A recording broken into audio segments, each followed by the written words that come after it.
Hello everyone and welcome to Lesson 8, Risk Response and Recovery. In this chapter, we're going to describe the principles of risk management, common response techniques, and issues related to recovery of IT systems. Some of our key concepts: quantitative and qualitative risk assessment approaches, business impact analysis, business continuity plan, incident handling, and disaster recovery plans. Organizations must constantly cope with change. Shareholders exert new pressures, governing bodies pass new legislation and set new standards. Organizations must maintain supply chains connecting their suppliers and their customers. Staying competitive means developing strategies to meet business goals. Responding to these changes might require that the organization shift personnel, alter the IT organization, and rearrange logistics. Any of these changes increases risk. The structure of your organization reflects its culture. Likewise, the culture affects your organization's commitment to protecting information and the people and infrastructure that support it. The way your organization manages risk reflects the value the organization puts on its assets. If the risk isn't considered serious, your organization isn't likely to invest much effort in addressing it. The amount of resources your organization is willing to expend to protect sensitive data affects the risk. Perhaps your organization understands that a specific risk is important, but it simply doesn't have enough budget to address the risk. Or perhaps your organization has a disposable culture seeking only short-term gains. It may choose to cease operation under adversity. If so, it will likely take only the bare minimum steps to meet required standards. If, however, your organization is committed to long-term success, it will invest in cost-effective plans to reduce risk. Either strategy might be a good fit for a particular organization. The only mistake is not matching risk management spending to the company's culture.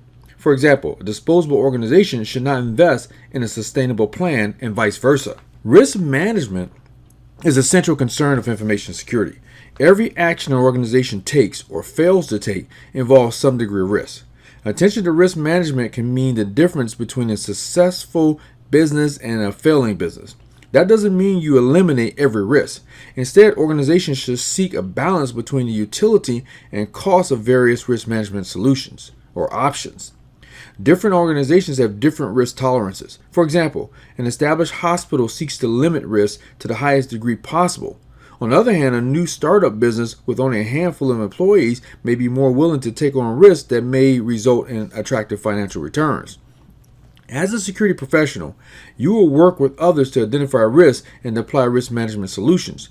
You must remember two key risk management principles. First, don't spend more to protect an asset than it's worth. This can be more difficult than it first appears.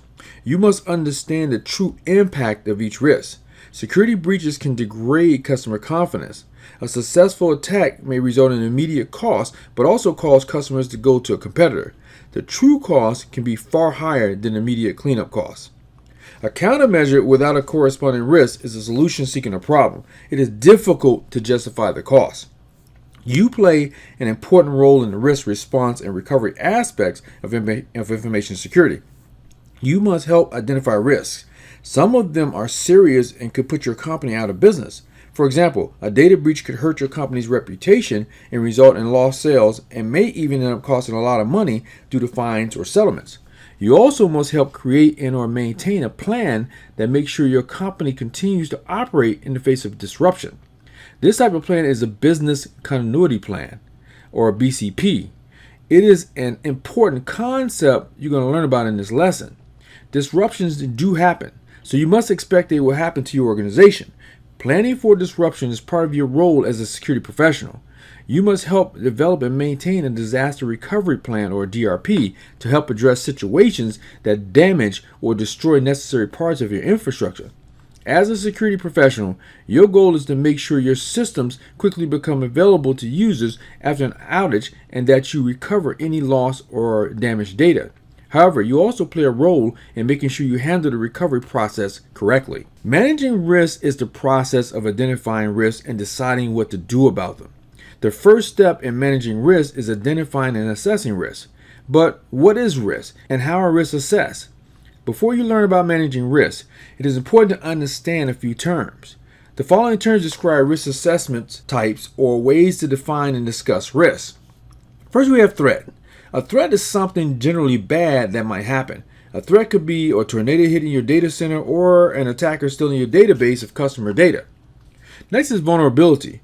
A vulnerability is any exposure that could allow a threat to be realized. Some vulnerabilities are weaknesses, and some are just side effects of other actions, such as allowing employees to use their smartphones to connect to the corporate network. Next is a risk. Risk is the likelihood that a particular threat will be realized against a specific vulnerability. Most risks lead to possible damage or negative result that could damage your organization. Not all risks are inherently bad. Some risks can lead to positive results. The extent of damage or even positive effect from a threat determines the level of risk. And finally is impact. Impact refers to the amount of harm a threat exploiting a vulnerability can cause. For example, if a virus infects a system, the virus could affect all the data on the system. When a threat is realized, an organization experiences either an event or an incident. An event is a measurable occurrence that has an impact on the business. Some events have little effect. Others might escalate into incidents. An incident is any event that either violates or threatens to violate your security policy. For example, employee warehouse theft is an incident. Incidents are events that justify a countermeasure. You will learn more about controls, countermeasures, and safeguards later in this lesson. Many people use these terms interchangeably, although there are subtle differences. They will also reduce risk by reducing either a vulnerability or the impact of a threat. Controls include both safeguards and countermeasures. Suffice it to say here that controls are actions taken to limit or constrain behavior. Safeguards address gaps or weaknesses in the controls that could otherwise lead to a realized threat. Countermeasures counter or address a specific threat. A fire sprinkler system is an example of a countermeasure. Assets, vulnerabilities, and threats are all elements of risk. These are component parts rather than a formula. Assets increase or decline in value. Your proactive procedures to discover and address vulnerabilities. New threats emerge to add to existing ones. As these factors change over time, risk changes as well. You should periodically perform risk assessments to identify new or changed risks. Don't assume that all threats come from the outside. In 2014, CSO Magazine, the CERT program, PricewaterhouseCoopers, Deloitte, Microsoft, and the U.S. Secret Service released the latest Cybersecurity Watch survey. This report explained that insider attacks made up little more than a quarter, which was 28% of all reported attacks. Other sources, including FBI and Verizon's 2015 data breach investigations report, stated that insider attacks made up just over 20% of overall attacks. However, the impact is proportionally worse. Insider attacks are also becoming more sophisticated. In 2013, NASA shut down its internal database and tightened its remote access policies. These actions were a direct result of suspected intellectual property theft carried out by a foreign national contractor. And it's gotten even worse in the last few years up to now in 2021. New threats appear all the time. The United States Computer Emergency Readiness Team, or US CERT, regularly releases information on new threats via email. You can subscribe to its technical cybersecurity bulletins or cybersecurity alerts through their website, www.us-cert.gov/ncas/alerts. Once you sign up, you'll receive regular email alerts. You can also subscribe to its news feed or follow it on Twitter. The purpose of risk management is to identify possible problems before something bad happens. Early identification is important because it gives you the opportunity to manage those risks instead of just reacting to them. It is important to identify risks before they lead to an incident, and time to enable you to plan and begin risk handling activities, which means putting controls and countermeasures in place, and on a continuous basis across the life of the product, system, or project. You can never reduce risk to zero. After identifying the risk culture of an organization, you need to evaluate risks and then handle the ones that could have a major effect on the organization first. You must be able to justify the cost of risk handling methods. In many cases, small risk reductions have significantly high costs. Part of your job is to identify the tolerable risk level and apply controls to reduce risk to that level. You must focus some risk management efforts on identifying new risks so you can manage them before a negative event occurs. Part of this process will include continually reevaluating risks to make sure you have put the countermeasures in place, at least the right countermeasures. This figure shows the risk management process. Risk management is a process that never really ends. It is important to periodically move through the complete cycle to be ready for current threats. The process defines how you will carry out the steps of managing risk for your organization. For example, the approach could state the risk analysis will be conducted at specified intervals. The tools for conducting this analysis can include the documents that define, categorize, and rank risks. This approach is consistent with the Project Management Institute's Project Management Body of Knowledge, or we call it the PMBOK. Though the PMI approach isn't the only way to do things, it does provide a prescriptive approach to project management in general, including risk management. The steps in the risk management process are as follows. First, we identify risks. The first step to manage a risk is knowing what they are or identifying them. What could go wrong? Answers include fire, flood, earthquake, lightning strike, loss of electricity or other utility, labor strikes, and transportation unavailability. You must develop scenarios for each threat to assess the risks. Next is assessing risks. Some risks pose a greater possibility of loss than others. Furthermore, not all risks apply to all businesses in all locations. For example, businesses in Montana or Moscow don't need to worry about hurricanes. Of the risks that are possible, impact would be more or less severe depending on the scenario and the location. Assessing risks is about determining which risks are the most serious ones. Next, we plan a risk response. Starting with the highest priority risk, we explore potential responses to each one. With direction from your organization's upper management, you determine the responses to each risk that provide the best value. Then we do implementation of the risk responses. We take action to implement the chosen responses to each risk from the previous step. And at last, we monitor and control risk responses. We monitor and measure each risk response to ensure that it's performing as expected. This step can include passive monitoring and logging, as well as active testing to see how controls behave. The first step, as I said before, in the risk management process is to identify those risks. Organizations use many different methods to identify risks. Each method uses a different approach to solve the same problem, identifying as many risks as possible. In each, the basic strategy is to use input from multiple sources to build a comprehensive list of risks. Some of the more popular risk identification methods include these. First, we have brainstorming. This technique involves getting unstructured input from members in a group meeting. The facilitator should encourage all members to offer suggestions without fear of criticism or ridicule. Next are surveys. Organizations that use this technique send lists of prepared questions to participants for input. A variety of people from different areas of the organization should be chosen to get the best input. The Delphi method is a specific type of survey in which responses are anonymized, shuffled, and sent back out to participants for comment. Keeping input anonymous fosters more open dialogue. Next are interviews. Interviews held in either group settings or one-on-one can be an effective approach to gather details on risk from the interviewee's perspective. Next are working groups. This technique focuses on soliciting feedback from a group of individuals selected from a specific work area. The feedback working groups generally help identify risks in specific areas. Next are checklists. Many organizations develop checklists of risks for either their own use or for general distribution. Checklists developed for similar organizations or purposes can be helpful to ensure that you cover the breadth of risks. And finally is historical information. Unless an organization is brand new, it will have some historical information at its disposal. The information may be previously encountered risk identification process, or it may be documentation of things that went wrong in the past. Either way, historical information can be valuable to identify current risks. Most organizations use multiple methods to identify risks. Use the methods that work best for your organizational culture. The most important factor is to engage as many people from different functional areas as possible. The best outcome is to identify far more reasonable risks than your organization can handle. Although that sounds like you're asking for trouble, it is much better than completely missing important risks. Try using as many risk identification methods as possible to find the best mix of methods for your organization. The result of the risk identification process is a list of identified risks. The PMI calls this list the risk register.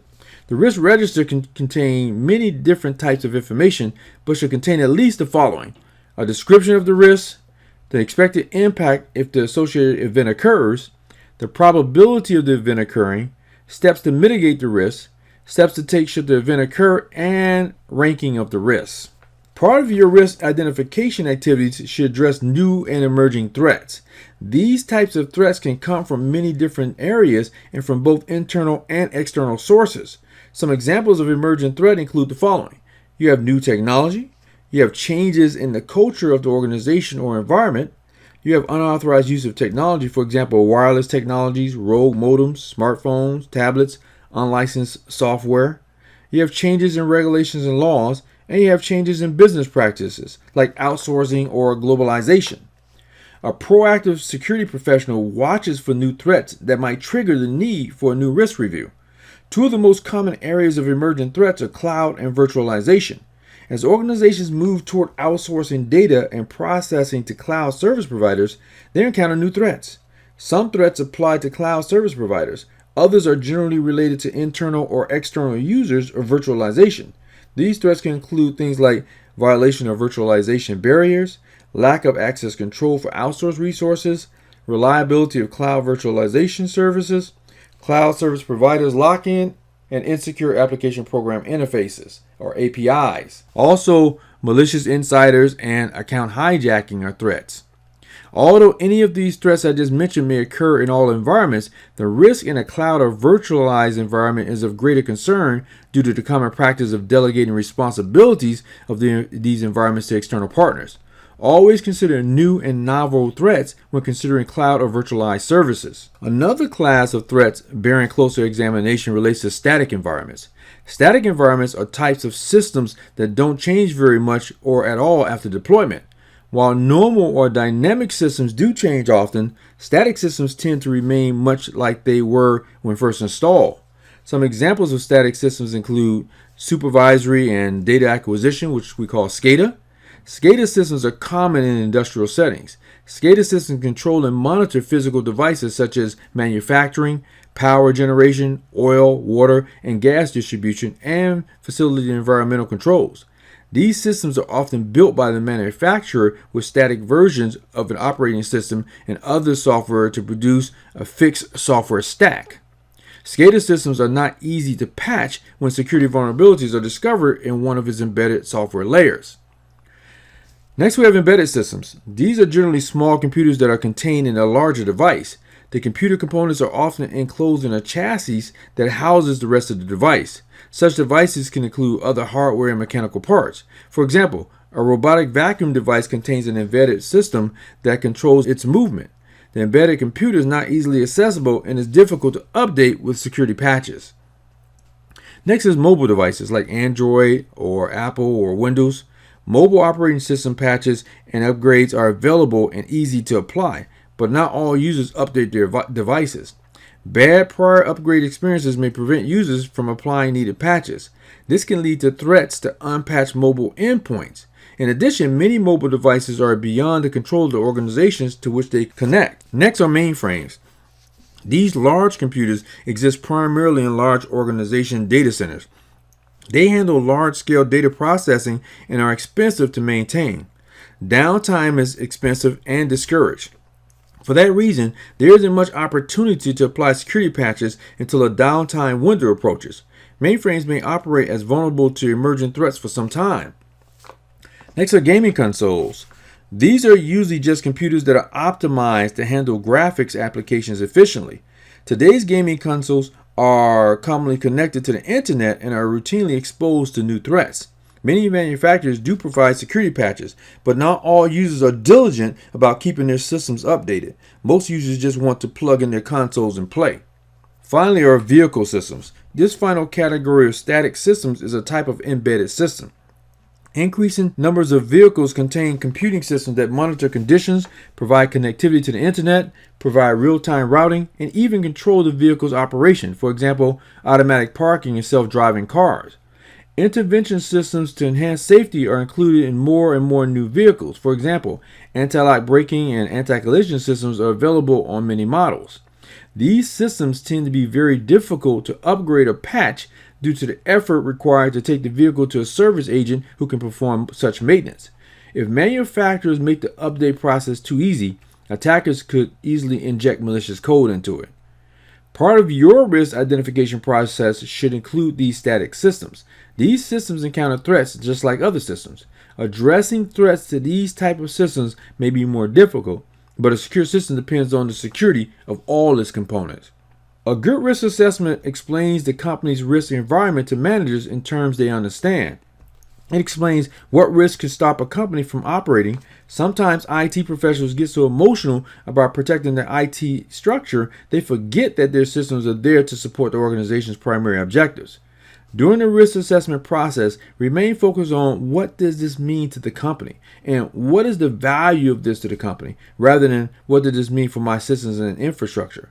Although you have many choices to respond to risk, a key reason for risk management or risk assessment is to provide the data necessary to identify the best response choices. That depends on such things as cost, effectiveness, impact on productivity, and user acceptance. Two approaches to risk assessment are qualitative and quantitative. Let's begin with quantitative risk assessment. This type of risk assessment attempts to describe risk in financial terms and put a dollar value on each risk. It is more objective than a qualitative analysis. One drawback to this approach is that many risks have values that are difficult to measure. These include reputation and the availability of countermeasures. Exact numbers can be difficult to determine, especially the cost of the impact of future events. On the other hand, quantitative risk assessments are easier to automate than qualitative assessments. Quantitative analysis puts a dollar figure on risk. Qualitative analysis defines risk based on the severity of their impact and/or probability. This figure you see on this slide compares quantitative and qualitative risk analysis. Neither approach is perfect in itself. A solid risk assessment often combines both techniques. Let's now look at qualitative risk assessment. Qualitative risk assessment ranks risks based on their probability of occurrence and impact on business operations. Impact is the degree of effect a realized threat will pose. Impact is often expressed from low, which is insignificant, to high, which is catastrophic values. Qualitative risk assessments can be fairly subjective, but they do help determine the most critical risks. This type of assessment requires diverse input from people who work on different departments and encourages the use of relative terms. For example, a qualitative assessment asks which risks are worse than others. This allows the business units and technical experts to understand the ripple effects of an event on other departments or operations. In most situations, you can combine the two methodologies. Qualitative risk analysis gives you a better understanding of the overall impact the disruption will have as the effects ripple through an organization. It often leads to better communication between departments in terms of how they must work together to reduce damage. However, it lacks some of the solid financial data of quantitative risk analysis. You often need this cost information to justify the cost of countermeasures. Therefore, you need to consider both techniques. Let's talk about calculating quantified risks. To calculate quantified risk, you must figure out how much an asset is worth and the probability that you encounter a loss. This is the event's loss expectancy. Calculating is a multi-step process. First, we calculate the asset value. An asset is anything of value to an organization. Assets can be tangible, like buildings, or intangible, like your reputation. A first step in risk assessment is to determine all the organization's assets and their value. That is, the importance of each asset to the organization's ability to meet its mission. Asset value should consider the replacement value of equipment or systems. It should also include factors such as lost productivity and loss of reputation or customer confidence. Next, we calculate the exposure factor. This represents the percentage of the asset value that would be lost if an incident were to occur. For example, not every car accident is a total loss. Insurance companies have actuaries who calculate the likely percentage loss for every claim. They know the cost of repairs for every make and model and can predict the exposure factor per claim. Their prediction won't be right for any single claim except by chance, but it will be right when grouped by the hundreds or the thousands. Next, we calculate the single loss expectancy. You can calculate the value of a single loss using the two preceding factors I spoke about. If an actuary calculates the exposure factor of a late model SUV is 20%, then every time he receives a claim, all he needs to do is look up the asset value, multiply it by the exposure factor, and he'll have a very good prediction of the payout. This allows the actuary to calculate insurance premiums accurately and reduce the risk of the insurance company losing money. Next, you determine how often a loss is likely to occur every year. This is called the annualized rate of occurrence, or ARO we call it in the industry, also called the risk likelihood. Some AROs are greater than 1. For example, a snowstorm in Buffalo or Berlin will happen many times per year. Others are likely to happen far less often. For example, a warehouse fire might happen once every 20 years. It is often difficult to estimate how often an incident will happen. Sometimes internal or external factors can affect that assessment. Historical data do not always predict the future. An incident such as one stemming from an internal threat is far more likely during times of employee unrest or contract negotiations than at other times. Finally, we determine the annualized loss expectancy, or ALE.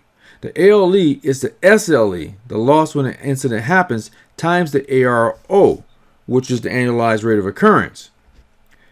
The ALE helps an organization to identify the overall impact of a risk. For infrequent events, the ALE will be much less than the SLE. For example, if you expect an event to occur only once every 10 years, the ARO is 10%, or 0.10. If the SLE is $1,000, the ALE is only $100, which is 1,000 times 10%. On the other hand, if the ARO is 20, indicating that it's likely to occur 20 times every year, the ALE is $20,000, which is $1,000 times 20. This table shows the calculations you can use to determine quantified risk, and I just went over those with you. The purpose of calculating quantified risk is to find the highest amount that you should spend on a countermeasure. The cost of the countermeasure should be less than the ALE, or annualized loss expectancy. Consider this example. About 100 users in your organization use laptop computers, so listen closely and write this down. The value of each mobile computer is $1,500, which includes the cost of the computer, the software, and the data. In the past 2 years, the organization has lost an average of 6 computers a year. So this information enables you to calculate the SLE, the RO, and the ALE. So the SLE, and write this down, is $1,500. The ARO is 6, and the ALE is $9,000. Now, someone has suggested purchasing hardware locks as a countermeasure to protect against the loss of these systems. Users can use these locks to lock unattended computers to furniture, the way bicycle riders lock their bikes to a bike rack. If you purchase the locks in bulk, they cost $10 each. Additionally, if you purchase and use the locks, you estimate that you can reduce the losses from 6 per year to only 1. Is this a cost-effective countermeasure? Well, the cost of the countermeasure is $1,000 times $10 times 100 computers. So your new ARO is 1, which is you're only going to lose 1 per year, and your new ALE is only $1,500. So that's a big savings from that annual loss expectancy of $9,000. Clearly, this is a cost-effective control. Instead of losing that $9,000 a year, your organization spends $1,000 and only loses $1,500. The total outgoing funds is $2,500. Again, this is much better than the loss of $9,000 you experienced before implementing the new control. On the other hand, if the cost of the countermeasure were $20,000, it wouldn't make sense. You'd be spending $20,000 to potentially save $9,000, which would cost the organization an additional $11,000. Let's look at quantitative risk analysis. You can judge every risk on 2 scales. The probability or likelihood. Some things, for example, the malfunction of a badge reader on the employee entrance, will seldom happen. Other things, such as employees calling in sick, will almost certainly happen. Or you can look at the impact. Some things, for example, a workstation that fails to boot up will have a minor impact on productivity. Other things, such as a production system breaking down, will have a major impact. You should evaluate events with respect to both scales and then place them on a chart like the one in this figure here. Notice the quadrant labeled Focus Area for Risk Management. These are risks with both a high probability and a high impact. You should evaluate these risks first. You can reduce the probability of the risk or its impact if you apply countermeasures to these risks first. You should not confine your risk management activities solely to the upper right quadrant, but this is where your risk response efforts should focus. Risk mitigation, transference, acceptance, or avoidance, which I'm going to cover in a few minutes, reduce the risk in the upper right quadrant. As a reminder, the goal isn't to eliminate risk, but instead to reduce risk to an acceptable level. The next two steps of the risk management process are to develop a plan to handle risk and then implement that plan. As you develop risk management strategies, you should understand the most common responses. You can reduce, transfer, accept, and avoid each negative risk. Let's talk about each one of these. Reduce is reduction or mitigation.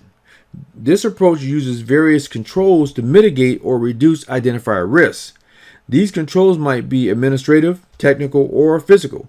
For example, adding antivirus software reduces the risk of computer infection. Next is transference or assignment. This approach allows the organization to transfer the risk to another entity. Insurance is a common way to reduce the risk. An organization sells the risk to an insurance company in return for a premium. Other times, you can transfer risk to insulate an organization from excessive liability. A hotel, for example, engages a separate car parking corporation to manage its parking lot. Losses are the primary responsibility of the car parking corporation, not the hotel. An incident in the parking lot is less likely to put the hotel in jeopardy of a lawsuit. Next is accept the risk or acceptance. This allows an organization to accept risk. The organization knows the risk exists and has decided that the cost of reducing it is higher than the loss would be. This can include self-insuring or using a deductible. The level of risk an organization is willing to accept depends on the risk appetite of senior management. For example, a physician buys malpractice insurance and accepts the residual risk of loss equal to the deductible. He can decide to pay an even higher premium to reduce his deductible, but he might decide that the higher premium will not be worth the cost because he expects to rarely make a claim. Finally, in this category is avoidance. Risk avoidance is just that, deciding not to take a risk. A company can discontinue or decide not to enter a line of business if the risk level is too high. With avoidance, management decides that the potential loss to the company exceeds the potential value gained by continuing the risky activity. For example, a company may decide not to open a branch in a country mired in political turmoil. Now, let's drop down to positive risk. For positive risk, you can exploit, share, enhance, or accept each risk. Let's look at exploitation first. When you exploit a positive risk, you take advantage of an opportunity that arises when you respond to that risk. For example, suppose your organization developed training materials for use within your organization to help you address a specific risk. You might exploit the risk by packaging and marketing those training materials to other organizations. Next is sharing. When you share a positive risk, you use a third party to help capture the opportunity associated with that risk. For example, banding with another organization to purchase a group of workstation licenses enables both organizations to realize a substantial discount due to the size of the combined order. In this case, the risk is that the license cost may change. Next is enhancement. When you enhance a positive risk, you increase the probability or positive impact of the event associated with the risk. For example, suppose you have a contract to deliver software that includes $20,000 bonuses for early completion. To enhance the positive risk, a delivery date that does not match your schedule, you might offer a subcontractor you've hired a $5,000 bonus for finishing ahead of the deadline. And finally is acceptance. When you accept a positive risk, you take no steps to address it because the potential effects of the risk are positive and add value. For example, suppose you have purchased a new automated backup and configuration utility that can help your organization deploy new workstations in half the allotted time. Because the utility is new, it may take some time to learn, meaning it may not help your organization save any time deploying new workstations. It's determined that at worst, learning the new utility and using it to manage deployments will take the same amount of time as doing it manually. However, if you realize the positive risk, you will finish deployment sooner than planned. The acceptable range of risk determines how you define activities and countermeasures. The upper bound is the risk impact where the cost would be too great for the organization to bear. The lower bound shows the increased cost of the countermeasures to handle the residual risk. This figure illustrates the goal of risk management is to stay inside the acceptable range. The top graph represents the total exposure to an organization for a specific risk. The in-place countermeasures are not adequate to reduce the risk from the maximum acceptable residual risk level into the acceptable range. The lower graph shows the proposed countermeasures that will reduce the maximum residual risk level to the acceptable range. Total risk is the combined risk to all business assets. Total risk is the combined risk to all business assets. Residual risk is the risk that remains after you have deployed countermeasures and controls. Risk minus mitigating controls equals residual risk. Applying countermeasures and controls reduces risk but does not eliminate it. Look at the example of car insurance again. When you purchase a brand new car, it loses value as soon as you drive it off the dealer's lot because it's now used. If an accident totals the car, insurance may not reimburse you the price you paid for the car originally. The difference between what the insurance company pays and what you actually pay for the car is the residual risk. Other examples include the deductible on insurance or the remaining but decreased chance of fire after you implement alarms, sprinkler systems, and training sessions. The difference between total risk and residual risk is shown in this figure. You should prepare your organization to accept the cost of residual risk. You may choose not to eliminate risk entirely because doing so is impossible or is too expensive.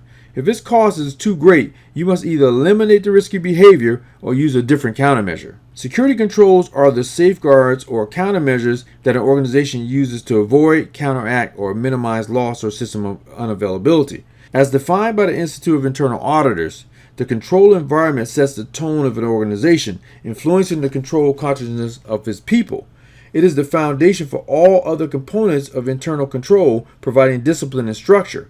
Control environment factors include the integrity, ethical values, and competence of the entity's people, management's philosophy and operating style, and the way management assigns authority and organizes and develops its people. Some controls manage the activity phase of security, the things people do.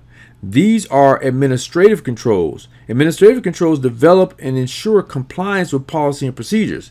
They tend to be things that employees might do, things employees are supposed to do, or things employees are not supposed to do.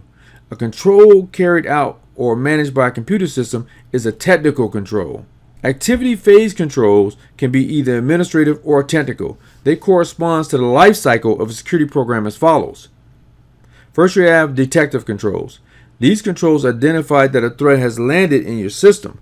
An intrusion detection system is an example of a detective control.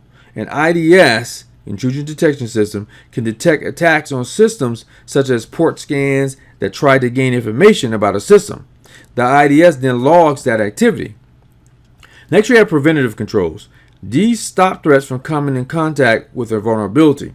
An example of a preventative control is an intrusion prevention system, or IPS. An IPS is an IDS that you configure to actively block an attack. Instead of simply logging the activity, it can change the configuration so that the malicious activity is blocked. Next, you have corrective controls. These reduce the effect of a threat.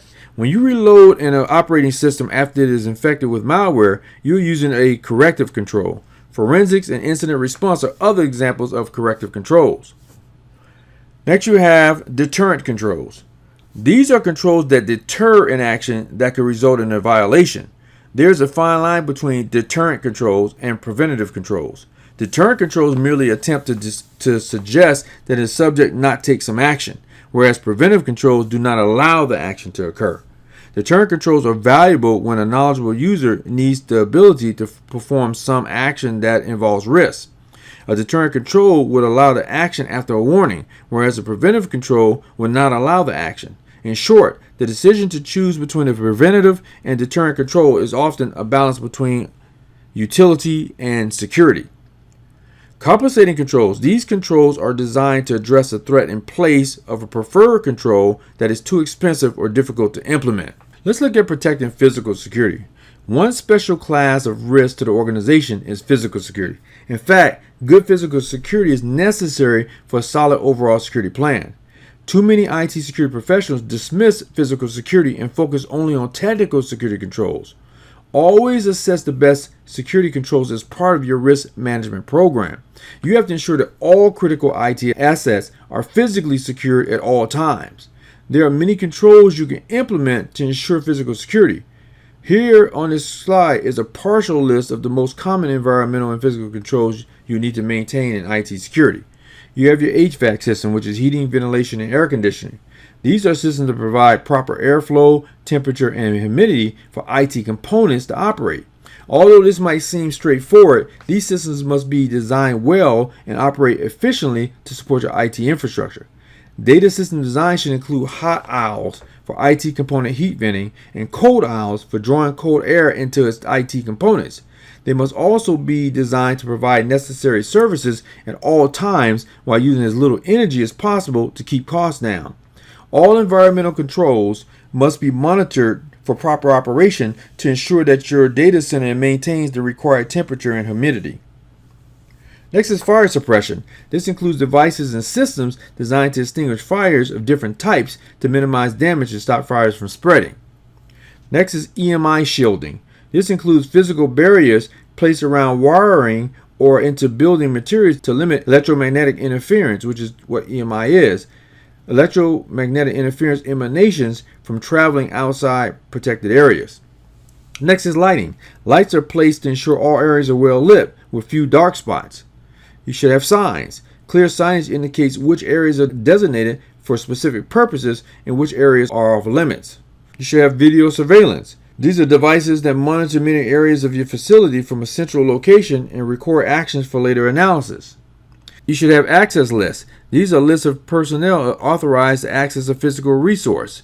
And you should have a safety plan. Other things you consider are things like fencing, barricades, guards, motion detectors, locks, man traps, proximity readers, biometrics, protected access, alarms, escape plans, escape routes, drills, control testing, and things like that.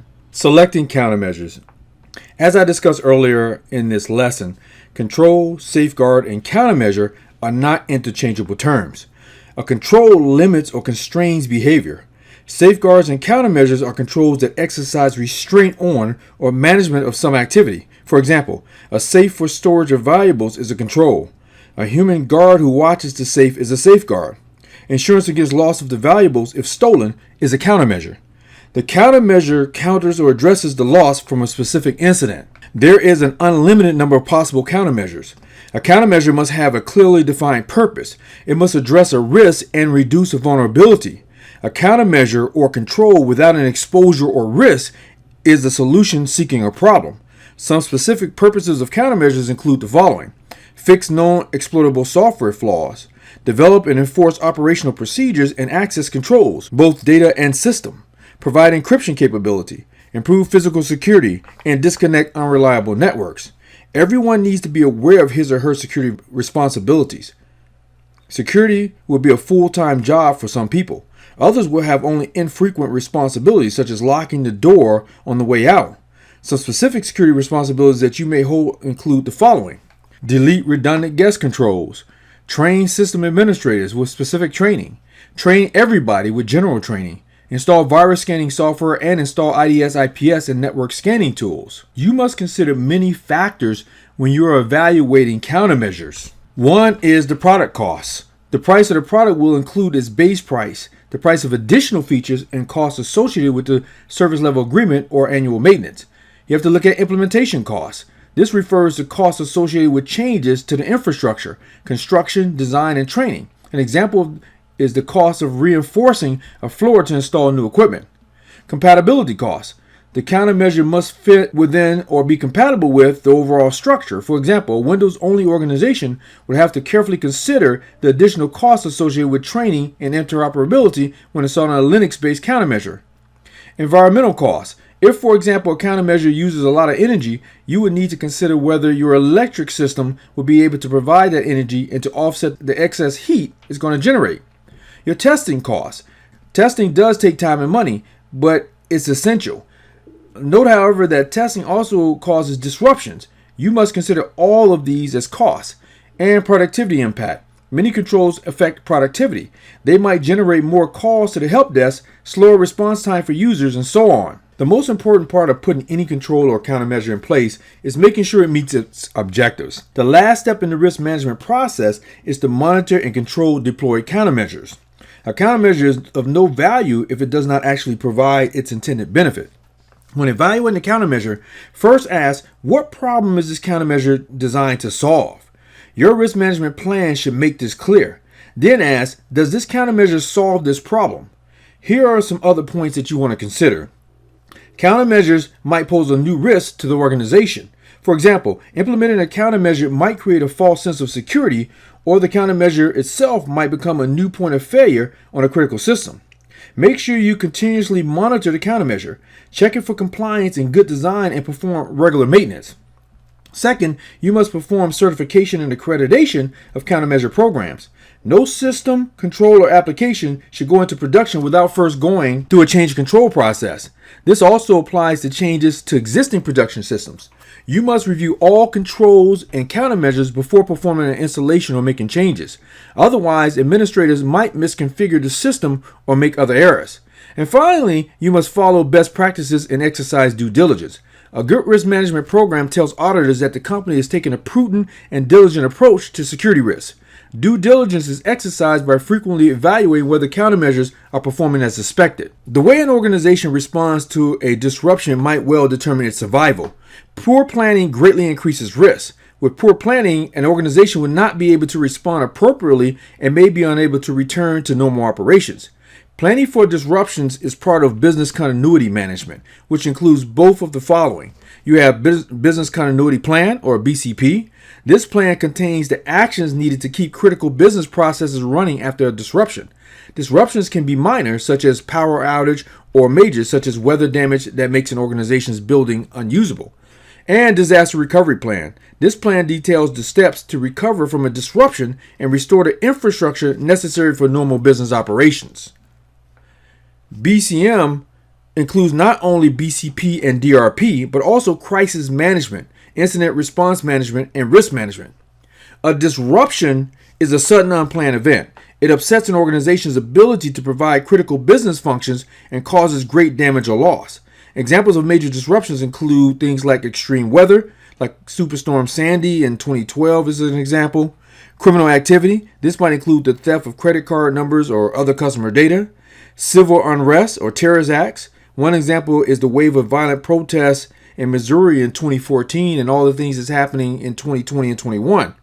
Operational. An example is the electrical blackout in northern India in 2012, which affected nearly 9% of the world's population.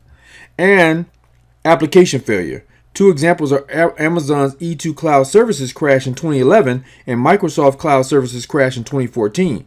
Businesses that depended on these cloud services had to find other ways to perform business operations until their service was resolved. The purpose of business continuity management is to mitigate incidents and ensure continuity of operations. When an incident does occur, however, the first priority must always be to ensure the safety of people. Containing the damage is secondary. As a security professional, you must understand the following terms. First is a business impact analysis. This is an analysis of the business to determine what kinds of events will have an impact on what systems. You should not limit the focus of the BIA to the information systems department and infrastructure. A business with a supply chain disruption, warehouse fire, trucking strike, etc., could easily suffer a major impact that has nothing to do with technology at all. Some scenarios will affect some departments, some will affect others, and a critical few will affect the entire business. You will learn more about BIA later in this lesson. Critical Business Function, CBF. Once the BIA has identified the business systems that an incident will affect, you must rank the systems from most to least critical. That ranking determines whether the business can survive and for how long, in the absence of a critical function. Next is Maximum Tolerable Downtime, or MTD. MTD is the most time a business can survive without a particular critical system. A major disruption is any event that makes a CBF unavailable for longer than its MTD. Each of the disaster planning and mitigation solutions must be able to recover CBFs within their MTDs. Systems and functions with the shortest MTDs are often the most critical. And soon I'm going to cover this topic in more detail. Next is Recovery Time Objective, or RTO. RTO is the time frame for restoring a CBF. RTO must be shorter than or equal to the MTD.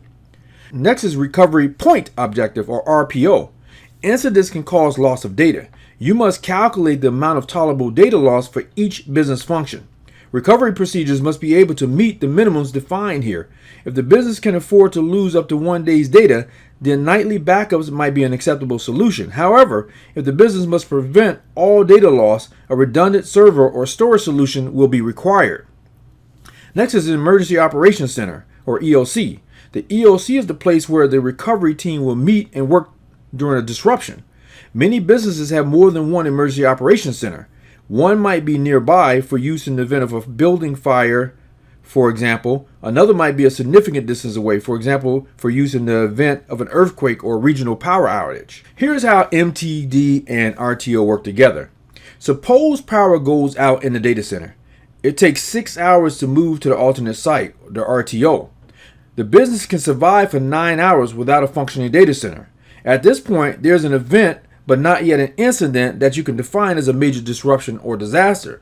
If you expect power to return within 3 hours, that's MTD versus that RTO, the business might not declare disaster in anticipation that activity will resume normally. However, if power is still out at the 3-hour mark, it is time to declare a major disruption. In the example I just gave you, the 3-hour mark is a critical milestone. Imagine that the organization chose not to switch operations to the alternate site at the 3-hour mark. Instead, it waited 4 hours. Because it takes 6 hours to switch over to the alternate site, the organization will suffer a total loss of 10 hours. This is beyond the MTD of 9 hours. While a single hour may not seem like much, it is based on the established MTD. It may be that the data center provides services to other organizations. Service level agreements dictate outages no longer than 9 hours with monetary penalties for longer outages. That extra hour could cost the organization tens of thousands of dollars or even more. Of course, the best way to avoid ever being down longer than your MTD is to never be down in the first place. One important aspect of BCM is providing controls to avoid downtime whenever possible. IT contingency planning addresses how to handle components being out of service.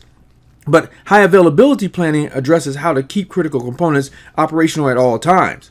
High availability planning involves identifying any critical components and ensuring that their failure doesn't take the whole business process down. Any component that, if it fails, could interrupt business processing is called a single point of failure, or we're going to call it SPOF. One goal of BCM is to eliminate all critical SPOFs. For example, suppose your organization uses a single ISP. If the link to your ISP fails, you have no internet connectivity. One way to address the SPOF is by purchasing internet service from another ISP as well as your primary ISP.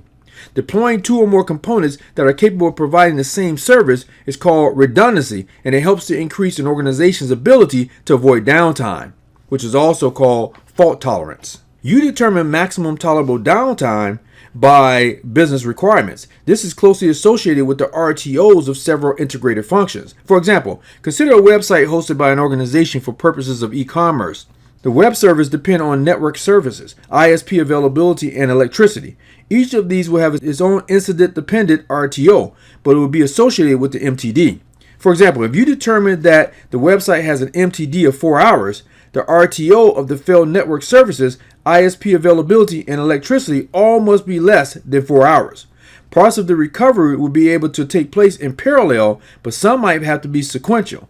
In this example, you can't cover network services until you've restored the power. However, once you get power back on, you can work on restoring network services and ISP availability at the same time.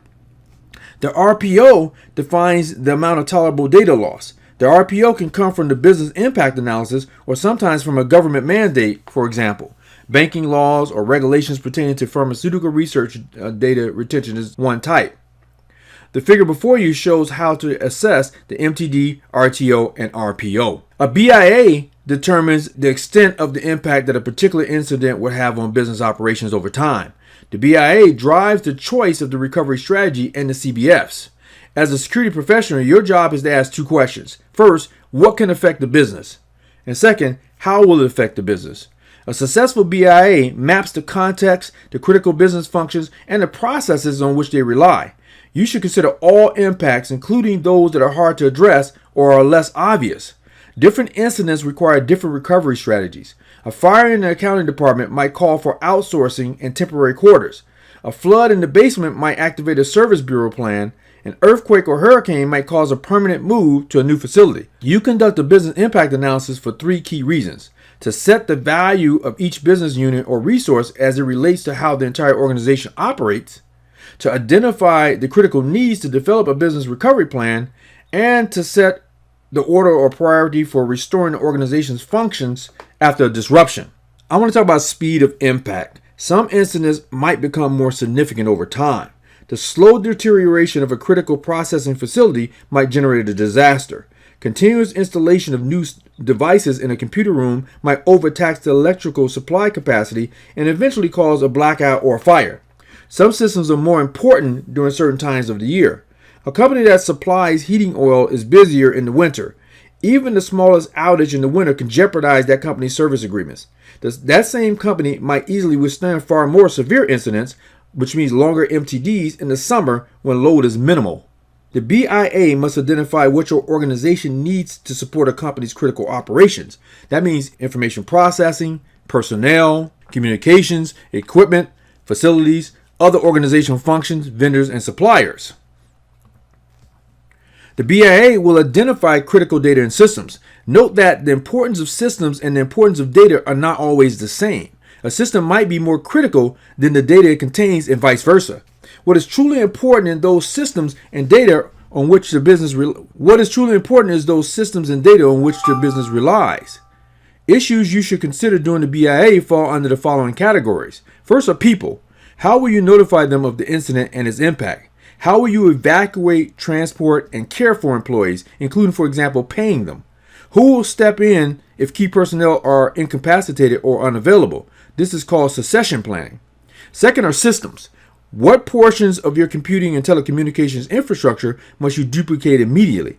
How long do you have? A minute? An hour? A day? Next are data. What data are critical to running your business? How will you recover critical data that are lost? And last is property. What items are essential to your business? Things like tools, supplies, and special forms all must be recoverable or easily replaced. Assessing the impact of downtime is a planning step in the BIA. You are helping to determine what must be done and in what order to accomplish the goals described in these 4 categories. Figuring out how to do this is the main thrust of your BCM. You must update and regularly maintain the BCP and the inventory and configuration list for the systems and applications. Some firms do this annually. Others choose different periods. In addition to the scheduled reviews, any major changes to the company should trigger a review. Besides the obvious benefit of having an up-to-date plan, testing and planning revisions are excellent ways to train new employees. Taking new employees through a hands-on process teaches them your procedures and more about your environment. Let's look at testing the plan. You should not accept any BCP or DCP without thorough testing. This helps ensure that the plan will work and that you will meet the CBF, MTD, RPO, and RTO objectives. Each stage of the test must consider the continued need for security and the technical resources required both to perform the test and to handle an actual disaster. Checklist test. A checklist test is a simple review of the plan by managers in the business continuity team to make sure that contact numbers are current and that the plan reflects the company's priorities and structures. This kind of check is a desk check. Each team member checks his or her portion of the plan while sitting at his or her desk. As well as checking their contact list, team members review whether changes in their departments affect the plan. They also look at expected changes in their departments to see if they would trigger a need to update the plan. Next is structured walkthrough test. A structured walkthrough test is a tabletop exercise. During this test, a team of representatives from each department should do the following. They should present their portion of the plan to other teams, review the goals of the plan for completeness and correctness, affirm the scope of the plan as well as any assumptions made, look for overlaps and gaps, review the structure of the organization as well as the reporting and communication structure, evaluate the testing, maintenance, and training requirements, conduct a number of scenario-based exercises to evaluate the plan's effectiveness, and meet to step through the plan together in a structured manner. In the case of the final step, team members should act as though they are executing the plan for a certain type of incident. The goal of this structured walkthrough is to find errors in each department's plans, such as gaps or overlaps. Gaps are where one department is under the impression a critical task was to be handled by a different department. Overlaps are situations where 2 departments think they'll have exclusive or majority use of the same resource. For example, 2 departments think they'll have 2/3 of the replacement desktops. Next, we have a simulation test. A simulation test is more than a paper exercise. It requires more planning than a walkthrough. All the members of the staff involved in the operations/procedures participate in the test. The test identifies things like staff reaction and response times and inefficiencies or previously unidentified vulnerabilities. You should conduct a simulation on site using only countermeasures defined in the plan. The simulation test involves many of the employees who have not yet participated in plan development. It is common to conduct simulations on an off-duty day, such as a weekend. The purpose of the simulation test is to identify shortcomings. You should carry out the test as far as possible. If, for example, a critical file is missing, the file should be generated or obtained from the main site and the test should then continue. Ensure that you log any on-the-spot corrections for evaluation and plan to update them later. The test should end only when it is completed or if it becomes impossible to continue. Next is the parallel test. Most organizations conduct parallel tests at the alternate site. A parallel test is the same as a full interruption test, which I'm going to cover in a second, except that processing does not stop at the primary site. Here are a few key points with respect to parallel tests.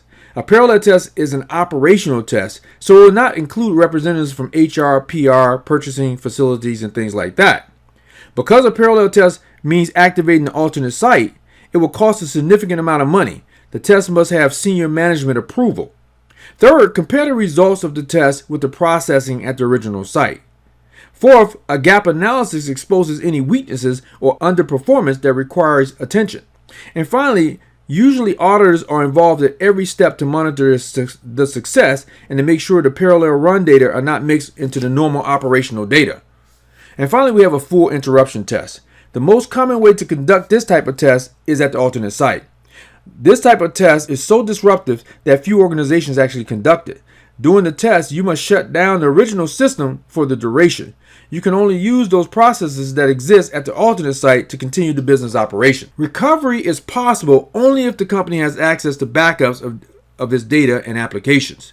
Plans must include dealing with backup storage media, location, and access. Tape backup is the traditional choice for backup and still the most common.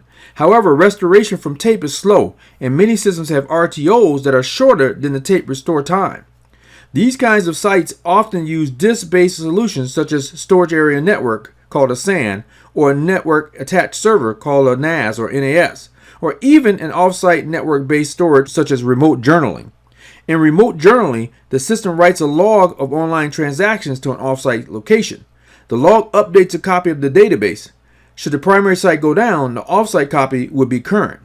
Backups provide extra copies of needed resources such as data, documentation, and equipment. You can activate a backup site if a primary site goes down. Similarly, you can restore a backup site possibly at an alternate site. Then processing can resume. Backups and restores are slow. Businesses have three alternatives for processing them. First, you can do a full backup.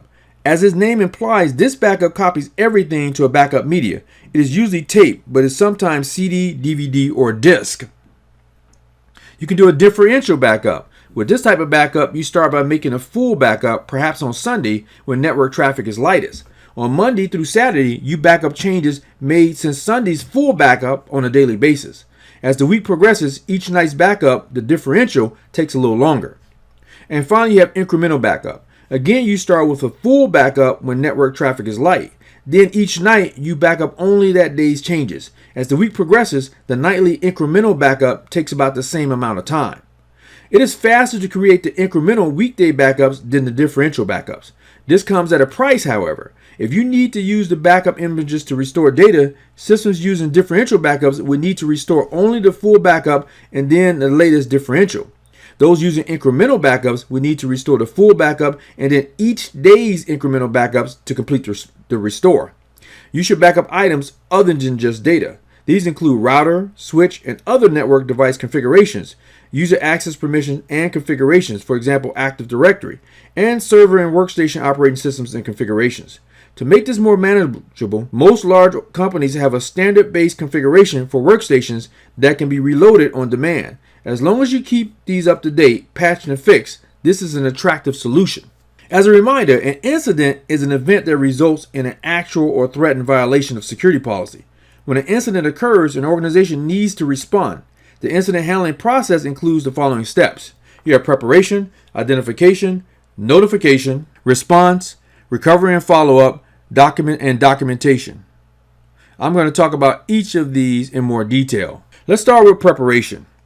The first step in an incident response program is to plan how to best respond to a variety of incidents and to build the incident response team, or IRT. The IRT will have the training and documentation to respond to incidents as they occur. Members of the IRT should be comfortable enough with one another to communicate freely and handle each incident in a professional manner. The quality of the planning phase determines how well the IRT can handle incidents. Let's move to identification. The first step in actually handling an incident is to determine whether an incident has in fact taken place. Not all events are incidents. You must find out if the incident is serious or whether it is a common benign occurrence. This is triage, prioritizing the incident. You may receive initial notification of an incident from an alarm, a complaint from a user, an alert from a security vendor, or a log analysis. Make sure you have the procedures in place to react to any type of incident. Next is notification. You or another IRT member often will be one of the first people aware of an incident and must know how to react to it. As a first responder, it is important that you handle the incident properly from the beginning. The goal is to contain the incident and, if possible, to improve the situation. Take care not to make the situation worse. You must find out whether the event is a false positive or not. Be careful to make sure several false positives do not cause you to become desensitized to real events. A series of seemingly individual events taken independently might not justify a response. However, when taken collectively, they might be important. You must know how and when to escalate and whom to notify. This works well when you plan response scenarios and train incident response team members. Next is response. Once you identify an incident, the next phase is to limit the damage. An important aspect of this step is containment. Many incidents grow and expand rapidly, possibly affecting other systems, departments, and even business partners. The incident response plan must outline the steps that must be taken to stop the spread of the incident without causing unnecessary outages. For example, if a virus infects a system, a simple way to contain the threat is to unplug the system from the network. It is essential to have a plan. The odds are slim of correctly guessing the best course of action in the middle of an incident. Remember, people who have the benefit of time and hindsight will evaluate your response after the incident. A pre-approved response plan will lead to a better and more effective response while also providing you with blame reduction. It's essential to identify the source and type of incident so that you can enact proper recovery procedures. Fixing symptoms does not solve problems. The responders must find out the extent of the damage and possibly recommend the initiation of the disaster recovery plan if the damage is too severe. A key component of incident management is preventing future incidents. The logs and documentation gathered during the incident must be protected and available for future analysis. Next is recovery.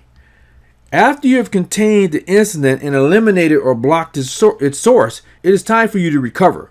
Before turning the system over to its normal use, you must deal with the exploited vulnerability so that it doesn't happen again right away. You might need to rebuild systems using ineffective applications and data backups. You might also have to clean malicious content from the system to prevent reinfection. And then you have follow-up. Learning from the incident will let management establish new procedures and controls to prevent or react to an incident more effectively in the future. It is important to conduct the lessons learned review of each incident to capture valuable information the IRT can use for future incidents. And finally is documentation and reporting. Don't ignore the importance of documenting every step in the incident response process. The documentation you create can be very valuable to the quality of future incidents. You can improve your incident response plan anytime you document what actions worked well and those that did not. As you accumulate incident response documentation, you build a valuable resource. You can use this resource to make changes to your incident response plan and your normal security policies and procedures. For example, documenting multiple incidents related to unauthorized personnel in the data center may indicate a need for better controls. Use the information you gain from documenting incident response. It can make your organization more secure. The disaster recovery plan does three things. It establishes an Emergency Operations Center, EOC, as an alternate location from which the BCP and DRP will be coordinated and implemented. It names an EOC manager, and it determines when that manager should declare incident or disaster. A DRP enables you to make critical decisions ahead of time. That way you can manage and review decisions without the urgency of an actual disaster. If you do not create these plans in advance, you and your managers will have to make best guess decisions under huge pressure.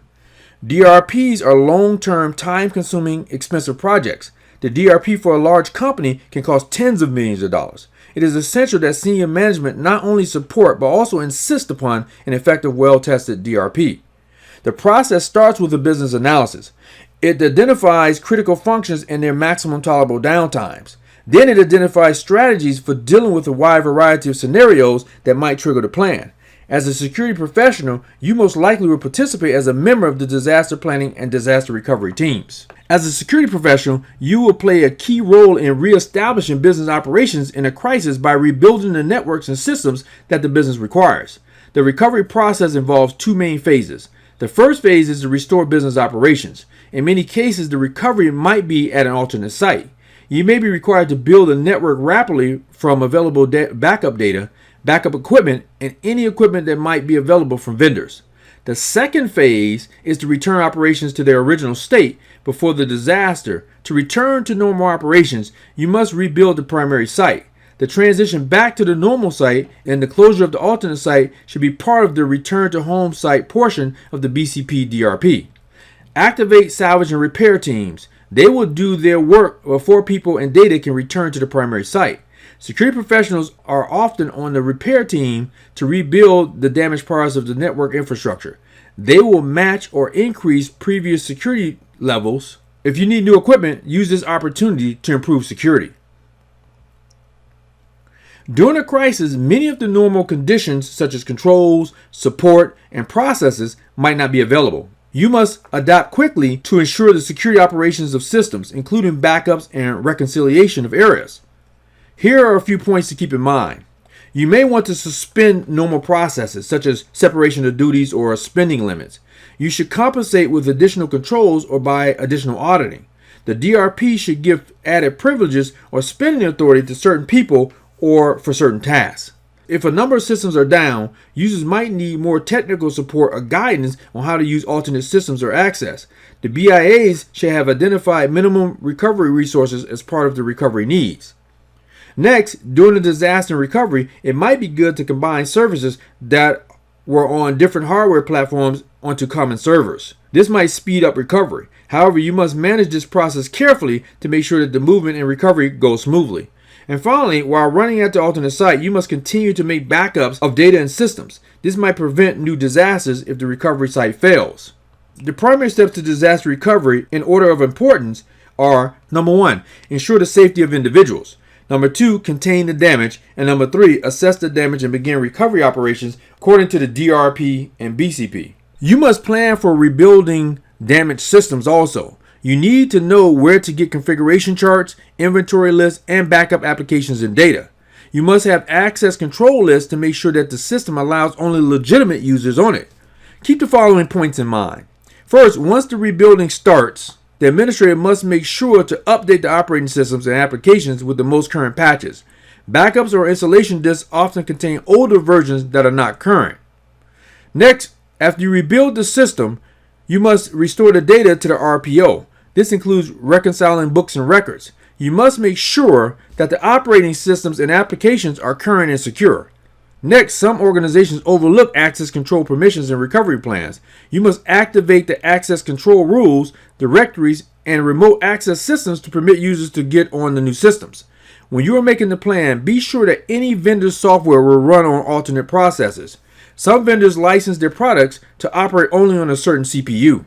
I want to give you a short list of disaster recovery issues that are often overlooked in the maintenance and execution of a DRP. I want you to keep these in mind. First are generators. Ensure all fuel is fresh and contracts are in place to guarantee a supply of fuel in a crisis. Generators must receive routine maintenance and should be run periodically to make sure they are ready to operate and capable of carrying the expected system load. You should look at safety of the damaged site. You must protect the primary or damaged site from further damage or looting. Third, look at reentry. You must examine the damaged site using people who are qualified to determine whether it is safe for humans to reenter. Next is transportation of equipment and backups. The plan must provide safe transportation of people, equipment, and backup data to and from the alternate site. And finally, communications and networks. Regular telephone service often fails in a crisis. You might need an alternate method of communication, especially among key team members. A business continuity coordinator considers each alternative's ability to support critical business functions, its operational readiness compared with the RTO, and the associated costs. He or she examines specifications for workspace, security requirements, IT, and telecommunications. 3 choices usually are considered if a business or some part of it has to be moved for recovery. First, a dedicated site operated by the business, such as a secondary processing center. Second, a commercially leased facility, such as a hot site or mobile facility. And third, an agreement with an internal or external facility. External commercial providers offer services to many organizations. That means if there is a disaster, it could affect many customers of a commercial provider. What priority will you have if this happens? Know your options along with prices for things such as test time, declaration, fees, and maximum recovery days. Make sure that the specifications for workspace, security requirements, IT, and telecommunications are suitable for your critical business functions. Ensure that suitable accommodations are available for staff, including facilities for resting and showering, as well as catering. No matter what choice your business makes, the IT department's job is to make sure all necessary equipment is available at the alternate site. This includes the critical files, documentation, and other items identified in the recovery categories. Other items can include additional patch cables, USB drives, and other common items IT personnel may use on a daily basis. This table compares the most common recovery site options. Regardless of where you choose to continue operations, you need a location to support your IT infrastructure. There are several options available, depending on cost and the time it takes to become operational. Here are the most common recovery location options. First, an alternate processing center is always ready and under the organization's control. It is the most expensive option because it requires full redundant or duplicate operations and synchronized data. The organization operates it continuously. Its additional costs might be justified by business needs, such as having a duplicate support staff other than recovery planning. However, making cost allocations is complex. Second, a hot site is one that can take over operations quickly. It has all the equipment and data already staged at the location, though you may need to refresh or update the data. There are 2 kinds of hot sites. One is company-owned and dedicated. The other is a commercial hot site. The hot site's advantage is that it can provide alternative computing facilities quickly, allowing rapid recovery. An internally owned hot site will be more expensive than some other alternatives, but no one else will compete for it during a regional disaster. A warm site is the next alternative. It has some common IT, communications, power, and HVAC, but you will have to purchase and deliver IT equipment such as servers and communications. You will have to retrieve and log data as well. Many organizations own warm sites and often use them for off-site data storage. Next is a cold site. A cold site is an empty data center with HVAC and power. It is the least expensive option. It requires a lot of time to get up and running because you must purchase, deliver, and configure all equipment and telecommunications. Some organizations begin recovery in a hot site and transfer over to a warm site or a cold site if the interruption lasts a long time. This figure compares the most common recovery site options. In this lesson, you learn 3 core principles of information security. Identify the risks of the organizations and prevent damage as much as possible by using controls, and have plans and procedures ready to react to incidents that you cannot prevent. You can express these principles and controls in terms of people, process, technology, and data. In this lesson, you learn about the reasons and processes of risk management. You learn how a business continuity plan, or BCP, helps you make sure disruption doesn't put your organization out of business. You learn about risk assessment, including the difference between a quantitative risk assessment and a qualitative risk assessment. You learn the most common responses to risk and how they help you develop a risk reduction strategy. You learn about countermeasures and how to evaluate them. You learned the 3 types of activity controls and how they correspond to the security lifecycle. You learn how a response determines your organization's ability to deal with disruptions and disasters. You learned the 3 types of backups and what backup models you can use to recover from a disruption. Additionally, you learned the steps you must take for incident response and the role incident response plays in the risk, response, and recovery procedures. Finally, you learned the main steps to disaster recovery and the roles you play throughout the disaster recovery plan. That's it for this lesson, and I'll see you in lesson 9.